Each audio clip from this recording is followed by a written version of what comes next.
Good morning বন্ধুরা, তোমরা কেমন আছো? আশা করি তোমরা সকলে খুব ভালো আছো, সুস্থ আছো আমাদেরই মতো। তো বন্ধুরা, খুব শীত পড়েছে, কিন্তু আমার না স্নানও হয়ে গেছে। তো আজ চলে এসেছি সকাল সকাল রান্নাঘরে, আমার নতুন সংসারে। আজ থেকে আমি আমার নতুন সংসার পাতলাম কিছু দিনের জন্য। আমি বড়ি ভাজছি, জানো তো, এই বড়ি ভাজলাম। তো এখন কিন্তু খুব একটা রান্না হয়নি, আজ কিন্তু তাড়াতাড়ি আমি রান্নাঘরে চলে এসেছি। রান্না করে নেব, করে নিয়ে তারপরে একটু রোদে টোদে গিয়ে বসবো। জানো তো, একবার যদি রোদে বসে পড়ি আর মানে উঠতে ইচ্ছা করবে না। এইরকম অবস্থা। একদিন থেকে একজন এসে মুখি মারছে, কাকিমণি এসে মুখি মারছে। কখন তখন আমি তো সবজি কাটছি, আমি খুঁজে পাই না, তারপর উপরে দেখছি কোথাও দেখতে পাচ্ছি না। তো কোথায় কি আছে আমি একটু খুঁজে খুঁজে নিয়ে করি। যদিও মা বলে গেছে আমাকে সবকিছুই কোথায় কি আছে। বড়ি দিয়ে কুমড়ো আর আলু দিয়ে একটা তরকারি হবে। আজ আমাদের এদিকে ঘট বাড়ি পুজো হয়, জানো তো, সকলের বাড়ি বাড়ি কিন্তু পুজো হচ্ছে। তো বন্ধুরা, আজ রবিবার, তো আজ নিরামিষ রান্না করবো, জানো তো। হ্যাঁ হ্যাঁ, এসো। তো কাকিমা চলে গেল। এখন কটা বাজে দাঁড়াও একটু দেখে নি কটা বাজে। তো বন্ধুরা, এখন 8টা বাজে। এখানে এলে ওই যে রোদে যে বসি না, আর উঠতে ইচ্ছা করে না। বেলার দিকে ভাতটা করবো, আর তরকারিগুলো তেমন হলে একটু গরম করে নেব। আর এখন সবে সবে স্নান করেছি, তো সেই জন্য আমার শীত কিন্তু করছে না। এখন শীতটা একটু কমই লাগছে। একটু পর থেকে কিন্তু খুব শীত করবে, প্রচণ্ড শীত পড়েছে, জানো তো আমাদের এদিকে। আর আমার বাবা মায়েরা এখন মানে এক রাত কাটিয়েছে ট্রেনে, তো আবার সারাদিন আজ থাকবে, মাঝ রাতে গিয়ে নামবে জয়পুর স্টেশনে। তো বন্ধুরা, আমি রান্না কিছুটা এগিয়ে রাখি, হ্যাঁ, তোমরা সঙ্গে থাকো। আর বন্ধুরা, লাইভটা দিয়ে দেখতে শুরু করবে, ঠিক আছে? আমি কিন্তু মনে করিয়ে দিলাম, কিছুদিন আগে পর্যন্ত কিন্তু আমি এইভাবেই ভুলে যেতাম না, কিন্তু এখন মানে একদম দেখা শুরু করার সঙ্গে সঙ্গেই আমি লাইভটা আগে দিয়ে দিই। তো এটা তো তোমাদের কাছ থেকেই শিখেছি না। তো যাই হোক, আমিও তোমাদের বললাম।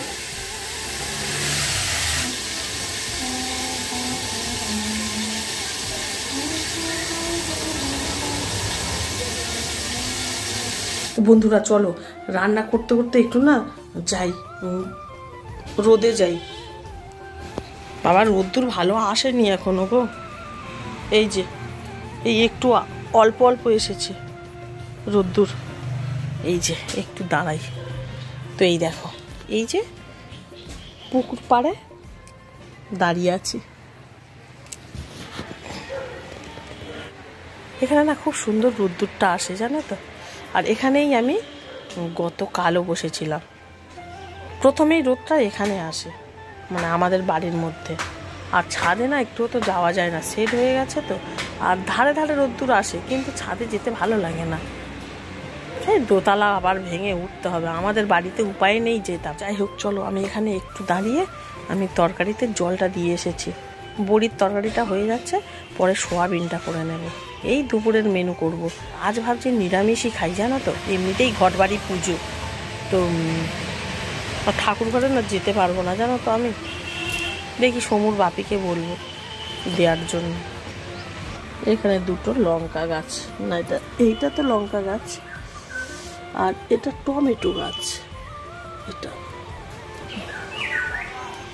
টুকিটাকি চারিদিকে কিছু গাছপালা বাবা লাগিয়েছে। আমাদের এইদিকে খুব একটা ভালো গাছ হয় না, আসলে মাটিটা মনে হয় না ভালো নয়, নাকি দেখভালের অভাবে জানি না, খুব একটা ভালো কিছু হয় না। আর এখন আমি পাশে বসিয়ে দিয়েছি চা। তো এটা একটা ওষুধের মতো কাজ করে বন্ধুরা। এই রকম চা যদি শীতকালে খাওয়া যায় না, খুব উপকারী। তুলসী পাতা, আদা, চা, মরিচ গুঁড়ো। তো কী যে ভালো লাগে বন্ধুরা, কি বলবো এই রকম চাটা খেতে। তোমরা এটার মধ্যে চিনিটাকে অপশনাল হিসেবে ব্যবহার করতে পারো। এখন শুভ চলে যাচ্ছে আমাদের ও বাড়িতে ওয়াইফাই কানেকশান আছে, সেই জন্য ওর কাজ করতে মানে ল্যাপটপের কাজ করতে সুবিধা হবে, সেই জন্য আমি ওকে অটোতে তুলে দিয়ে চলে এলাম ঘরেতে। আর দেখো বন্ধুরা, সমু রাগ করেছে। ও রাগ করেছে এই জন্য যে ওকে নিয়ে এক্ষুনি আমাদের ওই বাড়িতে যেতে হবে। এখানে কেউ খেলার সঙ্গী নেই, ওখানে নিয়ে যেতে হবে। ওখানে গিয়ে মানে একবেলা থাকতে হবে। ও ঘুড়ি ওড়াবে, খেলবে বন্ধুদের সঙ্গে, তারপরে আবার চলে আসবে বিকেলে। তো বলো সব সময় কি সম্ভব? তো বললাম যে যাব, কাল যাব, আগামীকাল যাব, তবুও শুনছে না। গায়ে সোয়েটারটাও দেয়নি ভালোভাবে, দেখো না, একটা ফুল হাতা শুধু গেঞ্জিই পরে রয়েছে। আর এখন কখন বলো তো? এখন সন্ধ্যা, এখন 6:45, বেশ রাত হয়ে গেছে জানো তো। চা খাচ্ছি বন্ধুরা। চা খাওয়ার আগে না আমি রাতের রান্নাটাও সেরে নিয়েছি। এত ঠান্ডা পড়েছে বন্ধুরা, কি বলবো। আর এই সময়টাতে আমি সোয়েটারটা একটু খুলেছিলাম চেঞ্জ করবার জন্য। তো সোম, শুভ দুজনে দুষ্টুমি করছে, আর ওদেরকে বকছি আর খাচ্ছি। দুজনে থাকলে একসঙ্গে না খুব খুনসুটি করে গো। মানে দুই ভাই, বয়সের কিন্তু অনেকটাই তফাৎ, কিন্তু দুজনে এমন করবে বন্ধুরা, সত্যি মাঝে মাঝে রাগ ধরে যায় দুজনের ওপরে। তা খাচ্ছি, ওদেরকেও একটু তোমাদের দেখাচ্ছি। দেখো এখন একটু ভদ্রসভ্য হয়ে খাচ্ছে আর কি। একটু আগে পর্যন্ত সোমটা এত দুষ্টুমি করে ওর দাদার ওপরে, ওর দাদা ওর কাছে পেরে ওঠে না। বন্ধুরা এখন বাজে রাত 9টা বাজতে 5 মিনিট বাকি। তো কি অবস্থাতে বসে আছি দেখো। আমি না রান্নাঘরে গিয়ে ভাত বসিয়ে এসেছি আর জল গরমটা বসিয়ে এসেছি।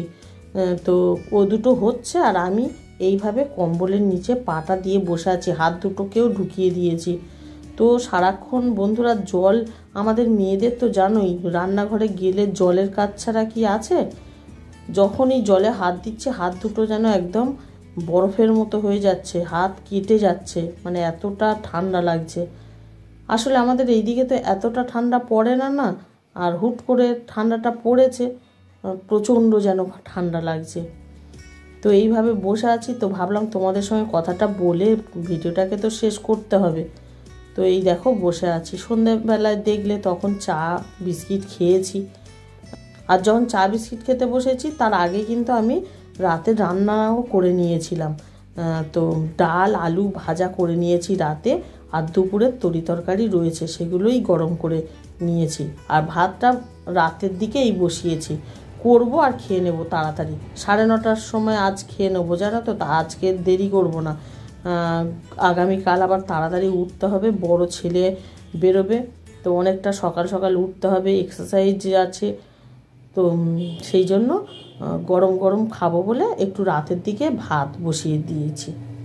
তো যাই হোক বন্ধুরা, ভিডিওটাকে আর বড় করব না, এখানেই শেষ করছি। আর বেশি বকবক করছি না। তো টাটা, গুড নাইট।